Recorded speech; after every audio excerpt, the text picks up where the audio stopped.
I adjusted my designer suit in the mirror of my corner office at Harrison Wallace, the most prestigious law firm in Boston. The invitation to tonight's Massachusetts Legal Excellence Awards sat on my desk, alongside a far more interesting document, the partnership agreement naming me the youngest managing partner in the firm's history. My phone buzzed with another message from my mother-in-law, Margaret Wallace. "Diana, darling, there's still time to cancel this gauche display. A true professional doesn't need to celebrate their achievements so publicly." I smiled, remembering all her public celebrations of her son Michael's minor victories, the lavish party when he passed the bar on his second attempt, the society page spreads when he made junior partner in his father's firm, and the constant reminders that he was Wallace blood and the natural heir to his father's legacy. If only she knew. "Mrs. Harrison." My assistant Sarah poked her head in. "Mr. Wallace Sr. wants to see you." I kept my maiden name professionally, a decision that had always irritated Margaret. Now it would make tonight's announcement even more satisfying. Robert Wallace Sr.'s office was a testament to old money and older power. He sat behind his mahogany desk, looking tired but satisfied. "Everything's set for tonight," he said, pushing a folder toward me. "The board's unanimous decision, the press release, everything." "Does Michael suspect anything?" "My son," Robert snorted. "He's too busy believing his mother's promises that he's next in line, just like she's been promising since he was in law school." I'd always appreciated Robert's clear-eyed view of his son's capabilities. It was why he'd approached me 6 months ago about taking over the firm. While Margaret had been busy planning Michael's ascension, Robert had been watching me win impossible cases and bring in millions in new clients. "Margaret's been quite successful in her campaign against your award ceremony," he noted, amusement in his voice. "Half the firm's junior partners have declined to attend." Following her lead, I agreed, just like they've always done. "Until tomorrow," he smiled, "when they realize who's really in charge." My phone buzzed again. Michael this time. "Mom's right, honey. This ceremony thing is a bit much. Maybe we should just have a quiet dinner instead." 3 years of marriage, and he still couldn't make a decision without his mother's input. "Everything's paid for," I texted back, "and the firm's being honored too. But do you have to give a speech? Mom says it seems attention-seeking." I put my phone away. Tonight would answer all their questions. The ceremony venue was elegant but modern, much like the changes I planned for the firm. Margaret had called it nouveau riche when I booked it. Tonight, she and her society friends would be conspicuously absent, along with my husband, who decided to attend his mother's charity dinner instead. "Their loss," Robert said, joining me at the entrance, ready to make history. Born ready. The room filled with Boston's legal elite. Those who'd ignored Margaret's social pressure sat in rows, along with clients, judges, and press. My team, the hungry young lawyers I'd mentored and promoted, occupied 2 full tables. The awards began.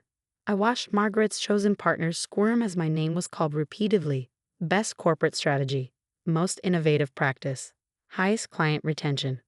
Then came the moment we planned for. And now, the host announced, a special presentation from Robert Wallace Sr., managing partner of Harrison and Wallace. Robert took the stage, his presence commanding silence. "Tonight, I'm not just here to celebrate excellence. I'm here to announce the future." The room quieted, even the waiters stopped moving. "For 40 years, I've led Harrison and Wallace. Tonight, I'm announcing my successor." My phone lit up with messages from Margaret. "Robert's making the announcement en vogue. But Michael isn't even there." "The future of law isn't about legacy," Robert continued. "It's about excellence, innovation, actual results. That's why the board and I are proud to announce our new managing partner." The doors burst open. Michael and Margaret stood there, slightly out of breath. They must have broken every speed limit getting here from her dinner. "Dad," Michael called out. "Sorry we're late for my announcement." "Diana Harrison," Robert finished, just as my name and photo appeared on the giant screens. The room erupted in applause. My team jumped to their feet, cheering. They'd known, of course. They'd been helping me prepare for months. Margaret's face went from triumphant to shocked to furious in seconds. Michael just looked confused. Additionally, Robert continued over the applause. "Diana has led the acquisition of 3 smaller firms. making Harrison and Wallace the largest corporate law practice in New England. More applause, more shocked faces, more fury from Margaret. I took the stage, accepting the partnership agreement from Robert. "Thank you," I began. "They say success is the best revenge. But I disagree. Success isn't about revenge, it's about vision. About seeing what needs to change and having the courage to change it." My eyes met Margaret's. Some people mistake confidence for attention-seeking. They confuse celebration with boasting. They believe leadership is about bloodlines rather than results. Michael was still standing in the doorway, his mother's hand gripping his arm. "Harrison and Wallace isn't just a law firm," I continued. "It's a legacy of excellence, and under my leadership, that legacy will be based on merit, not marriage. On results, not relationships." The message was clear to everyone in the room. Margaret's power base, built on social connections and family ties, was over. "To those who chose not to attend tonight," I said, glancing at the half-empty tables of junior partners, "your absence has been noted. To those who believed excellence should be celebrated," I raised my glass to my team, "your futures just got brighter." As I left the stage, Robert whispered, "Margaret's already calling board members." "Let her," I replied. "The votes are in, the contracts are signed, and tomorrow's press release is already scheduled." Michael finally approached, his face a mix of emotions. "Why didn't you tell me? Would you have kept it from your mother?" His silence was answer enough. Margaret appeared behind him, her society smile firmly in place. "Diana, darling. How clever of you, but surely you understand, the Wallace name is exactly that," I interrupted. "A name. One that's been trading on reputation rather than results for too long." "I am still the wife of the founding partner," she hissed. "Ex-wife," Robert corrected, joining us. "As of last month's divorce settlement, which you might have noticed if you've been paying attention to anything besides undermining Diana." Margaret's perfect mask cracked. "You planned this? All of it? The ceremony, the announcements?" "No, Margaret. You planned this. Every time you dismissed my achievements. Every time you called me attention-seeking. Every time you taught Michael to depend on his name instead of his abilities." I turned to my husband. "We should talk. About the firm, about our marriage, about your future. But not here. Not now." As I walked away to rejoin my celebrating team, I heard Margaret's sharp intake of breath. She'd finally noticed the screens, still displaying my image with the caption, "Diana Harrison, Managing Partner, Harrison Wallace and Associates." Then was gone. Just like her influence. Sometimes, the best response to being called attention-seeking is to do something truly worth paying attention to. The morning after my announcement, I arrived at the office to find Margaret sitting in my new corner office, wearing her trademark Channel suit and disapproving expression. "That was quite a performance last night," she said, examining her manicured nails. "But we both know this won't last."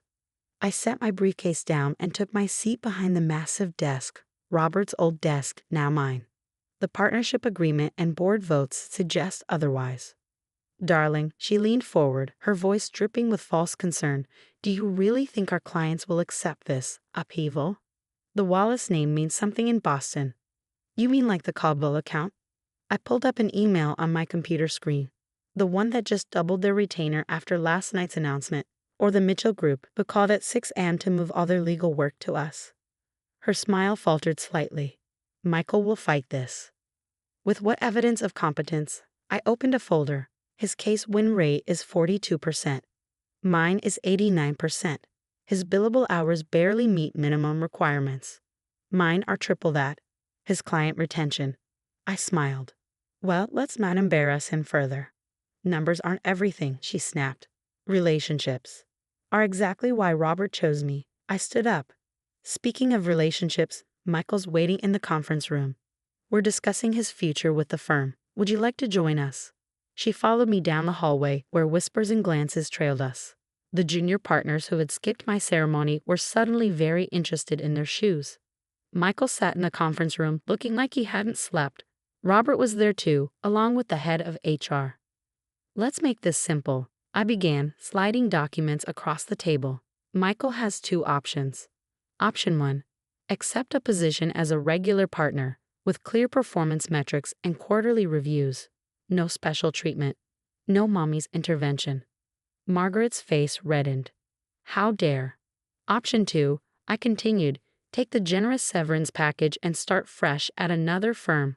One where his last name might still mean something. Michael stared at the papers. You're my wife. I'm the managing partner, and you need to decide if you're ready to be a real lawyer instead of a legacy admission. This is ridiculous, Margaret interrupted. Robert, you can't allo. I already have, Robert said quietly. Diana's first act as managing partner has my full support. It's time for real merit to matter more than family connections. Michael looked between his parents, lost without their usual script. You have until tomorrow to decide, I said, standing. Oh, and Margaret, the board meeting this afternoon has been moved to the downtown office. Don't bother coming, you're no longer on the board. I've been on that board for 30 years. And now you're not. Funny how things change. I left them there, heading to my first partnership meeting. My team had prepared presentations on modernizing our practice areas, implementing new technology, and establishing a proper mentorship program. By lunch, my phone was flooded with messages. Michael had apparently fled to his mother's house. Society friends were choosing sides. The legal community was buzzing with speculation. Sarah appeared with coffee and a stack of messages. Mrs. Harrison, the Boston Legal Journal wants an interview. And Mr. Wallace, Michael. He's in the lobby. I found him by the elevators, looking uncharacteristically determined. I'll take option 1, he said without preamble. Are you sure? Your mother won't approve. He swallowed hard. That's kind of the point. I've been thinking all night. About law school, about my career, about us. Mom always said I was destined to run the firm, but I never earned it, did I? No, I said softly. You didn't. Show me how. His voice strengthened. Show me how to be the lawyer you saw potential in 3 years ago. The one who made you agree to a second date even after that horrible first one my mother orchestrated. I studied him carefully. No special treatment. No running to mommy when cases get tough. No trading on the Wallace name. I know, I want to earn my place. Really earn it. Okay, I handed him a file. Start with this pro bono case. Show me what you can do without your safety net. He took the file, then hesitated. And us? Our marriage? That depends on whether you're ready to be a partner in more than just name. As he walked away, Robert appeared beside me. Think he'll make it. Without Margaret's interference? Maybe. He's not stupid, just badly trained. Speaking of Margaret, he smiled, she's called an emergency tea party with her society friends. Apparently, you're the topic of discussion. I checked my watch. Let them talk. I have a firm to run. The afternoon flew by in a whirlwind of meetings, client calls, and strategy sessions. My team was already implementing changes, modern case management software, flexible work arrangements, performance-based promotions. At 6, Sarah brought in one last message, from Mrs. Wallace. The note was short. You've made a powerful enemy, dear. I built this society. Remember that. I penned my response. I'm not interested in society, Margaret. I'm interested in justice. Remember that. Looking out over Boston's skyline from my office, I thought about power, real power. Not the kind Margaret wielded at tea parties, but the kind earned through excellence, not inherited through marriage. My phone buzzed with a text from Michael.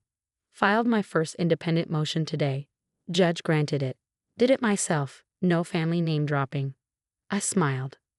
Good start, keep going. Another text, this one from Robert. Margaret's trying to organize a client exodus. So far, she's managed to convince exactly none of them to leave. Because they care about results, not afternoon tea, I replied. The next morning, the Boston Legal Journal ran their story. Harrison and Wallace modernizes, new managing partner signals era of merit over legacy. Margaret's society page response came a day later. Traditional values under attack in legal community.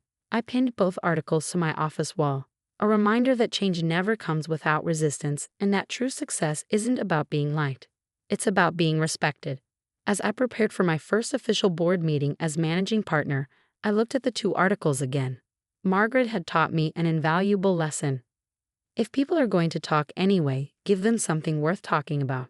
6 months after taking control of the firm, I sat in the newly renovated conference room, reviewing our quarterly results. Profits up 40%. Client retention at 95%.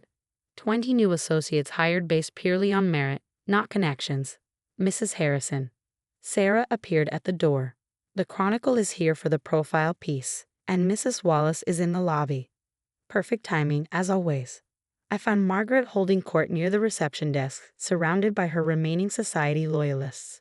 She'd spent the past few months trying to orchestrate my downfall, only to watch her influence wane with every successful change I implemented. Margaret, I greeted her. The society pages are down the street. This is a law firm. Can't a mother check on her son? She smiled tightly, though I hardly recognize him anymore. Working late, skipping charity galas. You mean actually practicing law? Yes, he is. As if on cue, Michael emerged from the elevator, suit slightly rumpled, carrying a stack of case files. He'd won his first major case last week, without using his last name once. Mom, he looked surprised. I can't talk now. I have court in an hour. But the Vandermeer's garden party is less important than my client's freedom. He turned to me. The judge granted our motion. DA's offering a deal. Good work. Keep me posted. Margaret watched our exchange with narrowed eyes. What have you done to him? Given him a chance to earn his own reputation. I checked my watch. Now, if you'll excuse me, I have an interview. The reporter from the Chronicle was waiting in my office, young, sharp, not easily impressed by old money names. Mrs. Harrison, your changes at the firm have been controversial, she began. Mrs. Wallace has been quite vocal about the destruction of traditional values. Traditional values like nepotism and country club connections. I smiled. I prefer modern values like competence and innovation. And your husband? Sources say there was tension. My husband is discovering who he is without his mother's script. Ask him yourself, after he wins his case today. The interview continued but was interrupted by a commotion outside. Margaret's voice carried through the door. These changes are destroying everything we built. The new dress code, the flexible hours, the diversity. I opened my door to find Margaret confronting our newest partner, a brilliant lawyer who had risen from public defense work. Someone who'd never been invited to her garden parties. Is there a problem? I asked quietly. This person claims to be a partner, Margaret sputtered. Harvard Law, 15 years of experience, 90% win rate, I listed off. Unlike some former partners who mainly specialized in long lunches and family connections. The reporter was scribbling frantically. You're turning this prestigious firm into the most successful corporate law practice in New England? I finished. Current numbers suggest so. Margaret drew herself up. The governor's wife is hosting a gala next week. You'll find yourself distinctly uninvited. I declined last month. Too busy breaking our quarterly revenue records. After she stormed out, the reporter turned to me. You've made powerful social enemies. I've made powerful legal allies. Which do you think matters more in a law firm? Later that evening, Michael found me in my office, still working. We won, he said simply. No deals. Full acquittal. On the actual evidence. Congratulations. Your first major win. Completely on merit. He sat down heavily. Mom's furious, says I'm betraying the family legacy. And what do you think? I think, he paused. I think I'm finally building my own legacy, and it feels better than borrowing hers. I reached into my desk and pulled out an envelope. Perfect timing then. He opened it, eyes widening. Partnership track? Real partnership track. Based entirely on your last 6 months' performance, no name required. Diana, he looked up. Thank you for seeing what I could be instead of what Mom made me. You did the work. Speaking of which, I handed him another file. Ready for a real challenge?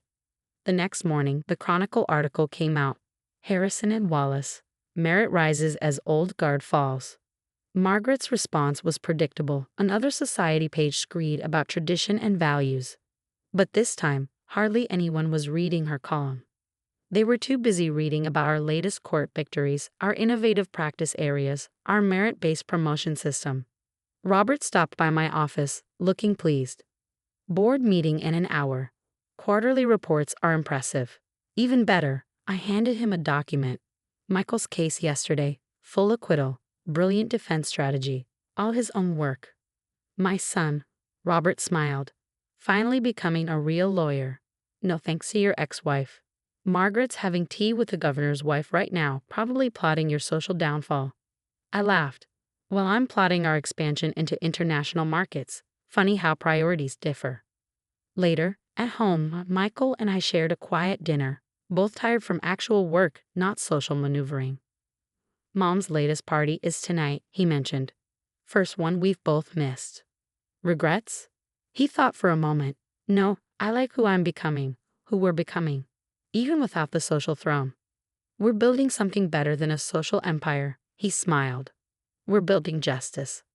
I thought about Margaret probably holding court at her party right now, unaware that tomorrow we'd announce our international expansion, unaware that her social influence diminished with every successful case we won, every innovation we implemented, every merit-based promotion we celebrated.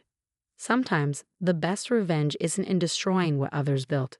It's in building something so much better that their creation becomes irrelevant. And we were just getting started.